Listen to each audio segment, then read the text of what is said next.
So continue करते हैं हमारी क्वेश्चन आंसर प्रैक्टिस सीरीज़ और उसी में हमारा नेक्स्ट क्वेश्चन है जो आप देख भी पा रहे होगे स्क्रीन पे, which is what is the difference between displacement and double displacement reactions, right equations. ठीक है, तो पहले तो आपको डबल डिस्प्लेसमेंट रिएक्शन के और डिस्प्लेसमेंट रिएक्शन के बीच डिफरेंस पता करना है। तो मैंने आपको बहुत बार बताया कि डिस्प्लेसमेंट रिएक्शन में एक ज़्यादा रिएक्टिव मेटल कम रिएक्टिव मेटल को डिस्प्लेस कर देती है, वहीं पे डबल डिस्प्लेसमेंट रिएक्शन में ऐसा कोई फोर्सफुल डिस्प्लेसमेंट नहीं होता, वहाँ पे म्यूचुअल एक्सचेंज ऑफ आयंस होता है, जो मैंने एक शॉर्ट्स में भी डाल के आपको समझाया था।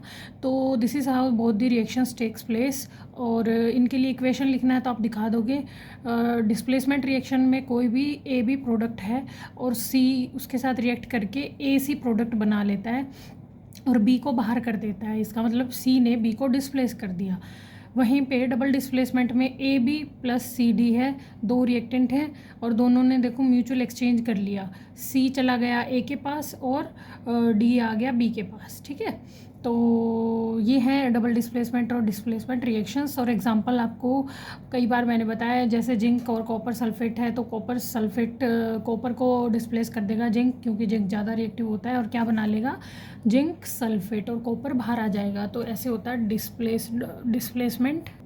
Now again the question comes कि डबल डिस्प्लेसमेंट का एग्जांपल हम देखें, अगर HCl है, AgNO3 है और यहाँ पे देखोगे आप म्यूचुअल एक्सचेंज हो जाएगा, AgCl के पास चला जाएगा और HNO3 बाहर आ जाएगा। कहने का मतलब है दो आयंस आपस में म्यूचुअल एक्सचेंज करके। तो ये था डबल डिस्प्लेसमेंट का एग्जांपल। अगला हमारा क्वेश्चन है, in the refining of silver the recovery of silver from silver nitrate solution involve displacement bye copper metal. कैसे?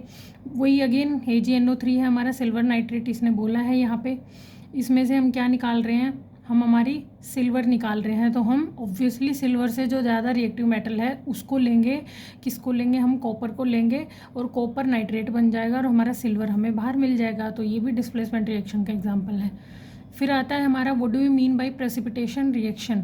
प्रेसिपिटेशन रिएक्शंस मैंने वो बताया था जहाँ पे एक इनसोल्यूबल सब्सटेंस बनता है प्रेसिपिटेट की फॉर्म में, मतलब सॉलिड बनता है और वो नीचे जाके सेटल डाउन हो जाता है और हमारा सोल्यूशन प्योर हो जाता है। कहने का मतलब है प्रेसिपिटेशन रिएक्शन जैसे AgNO3 है, सिल्वर क्लोराइड के साथ रिएक्शन करेगा तो सिल्वर क्लोराइड के वाइट कलर के PPT बनेंगे। ठीक है, एक और कौन सी एग्जांपल बताया था मैंने जिसमें PPT बनते हैं, बताओ, वो आप बताओगे।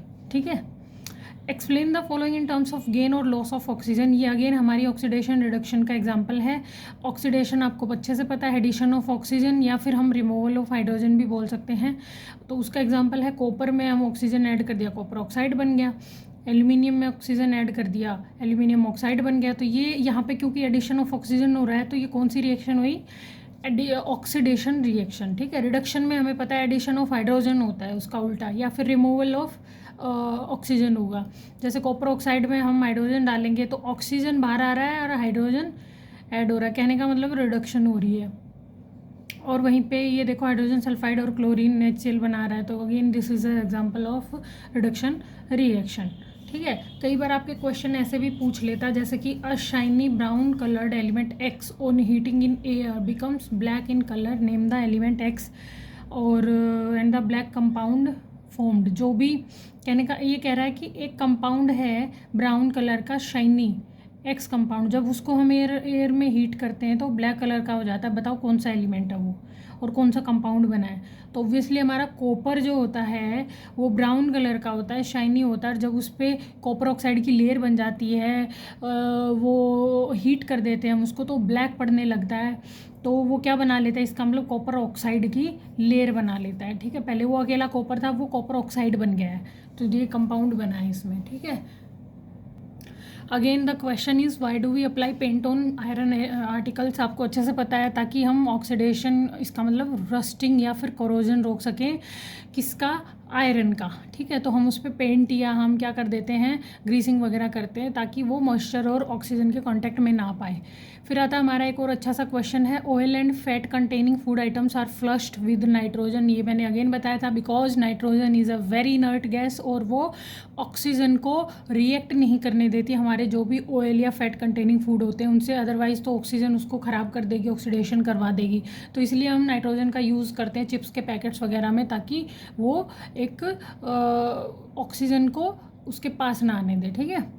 फिर आता है explain the following terms with one example. Corrosion बताना है। कोरोजन में आप बता दो कि जब मेटल्स के ऊपर एटमॉस्फेरिक ऑक्सीजन या कार्बन डाइऑक्साइड या मॉइस्चर अटैक कर देते हैं और उसको मेटल ऑक्साइड्स में या मेटल कार्बोनेट्स में कन्वर्ट कर देते हैं, तो दिस इज़ कॉल्ड कोरोजन, ठीक है। तो आप एक आयरन का बहुत अच्छा एग्जाम्पल दे सकते हो जिसको हम रस्टिंग भी बोलते हैं। बहुत सारे एग्जाम्पल है, green coating on copper, black coating on silver, ये सारे कोरोजन के एग्जाम्पल हैं, ठीक है।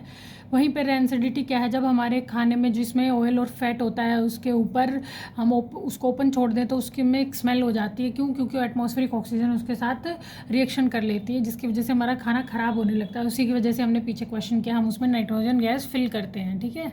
Now we will do the assertion reasoning questions, ठीक है। तो हमारा फर्स्ट जो असर्शन है वो है decomposition of vegetable matter into compost is an endothermic reaction. तो आप बताओ क्या ये सही है? बिल्कुल भी नहीं। क्यों? क्योंकि मैंने एक एक्सेप्शन आपको अच्छे से बताया था, सिर्फ और सिर्फ डिकम्पोजिशन, बाकी की सारी decomposition reactions are endothermic in nature, जहाँ पे हमें हीट देके उसको तोड़ना पड़ता है। लेकिन एक रिएक्शन ऐसी है जो डिकम्पोजिशन रिएक्शन होते हुए भी क्या है, एंडोथर्मिक है, मतलब एक्सोथर्मिक है, सॉरी। वहाँ पे हीट रिलीज होती है, हमें देनी नहीं पड़ती। कौन सा है वो रिएक्शन है वेजिटेबल मैटर को जब हम कंपोस्ट में हम डिकम्पोज करते हैं, खाद बनती है, तो वो रिएक्शन वहाँ पे हम कोई हीट नहीं देते। आपको अच्छे से पता है, हम कूड़े कचरे को डिकम्पोज करते हैं और वो अपने आप कन्वर्ट होता है और हमें एनर्जी मिलती है, हीट मिलती है, जिसको हम यूज़ करते हैं एज अ फ्यूल, ठीक है। तो ये फॉल्स है हमारी स्टेटमेंट ए जो है। और इसके बाद है इसका रीज़न क्या है, decomposition reaction involves breakdown of a single reactant into simpler product. ये ट्रू है, पर इसका कोई एग्जांपल, मतलब ये इसका कोई रीज़न नहीं है। स्टेटमेंट ऊपर वाली फॉल्स है और ये ट्रू है, तो हमारा डी ऑप्शन आएगा, ठीक है। मतलब A is false but R is true. वहीं पे सेकंड क्वेश्चन है iron articles get coated with reddish brown powder when left for some time in the open. बिल्कुल ठीक बात है। Iron is attacked by substances around it such as moisture, acid, CTC, ये भी बिल्कुल ठीक है। तो इसका आएगा दोनों, इसकी एक्सप्लेनेशन भी, ये रीज़न भी ठीक है, तो इसका ऑप्शन आएगा ए, ठीक है। अगेन नेक्स्ट क्वेश्चन, फैट या oil containing food substances become rancid and their smell and taste changes. ठीक बात है। We keep food in air light tight containers, बिल्कुल सही बात है। इसीलिए हम किसको किस में रखते हैं, फूड को एयर टाइट कंटेनर्स में रखते हैं, ठीक है। पर फूड को ये ख़राब हो जाता है इसलिए नहीं रखते, ये इसका रीज़न ये नहीं है कि हम इसलिए खाने में, तो ये क्या है, स्टेटमेंट दोनों ट्रू है but R is not the correct explanation of A, ठीक है। और भी बहुत सारे रीजंस होते हैं, हम बहुत सारी वजह से क्या रखते हैं, मतलब ये रीज़न उल्टा बन गया है यहाँ पे। ये कह रहा है ये कारण है, क्या कारण है कि हम फूड को एयरटाइट कंटेनर में रखते हैं इसलिए वो सब्सटेंस रैंसिड हो जाते हैं और स्मेल करते हैं। ये उल्टा लिख दिया इन्होंने, that's why this is not the reason for this, ठीक है। बाकी स्टेटमेंट दोनों ट्रू हैं। Again the next question, white silver chloride turns grey in sunlight, ये मैंने अच्छे से बताया था। ये endothermic reaction, sorry decomposition reaction का एग्जांपल था, जहाँ पे लाइट की प्रेजेंस में कोई कंपाउंड टूट जाता है, वो है सिल्वर क्लोराइड जो ग्रे हो जाता है, ठीक है। Copper reacts with zinc sulphate to form copper sulphate and zinc is deposited, ठीक है। ये बताओ, ये इसका रीज़न तो कहीं दूर दूर तक नहीं है, ठीक है। और ये स्टेटमेंट भी फॉल्स है कि ये इसकी कोटिंग बन जाती है, सिर्फ ए स्टेटमेंट इज़ ट्रू।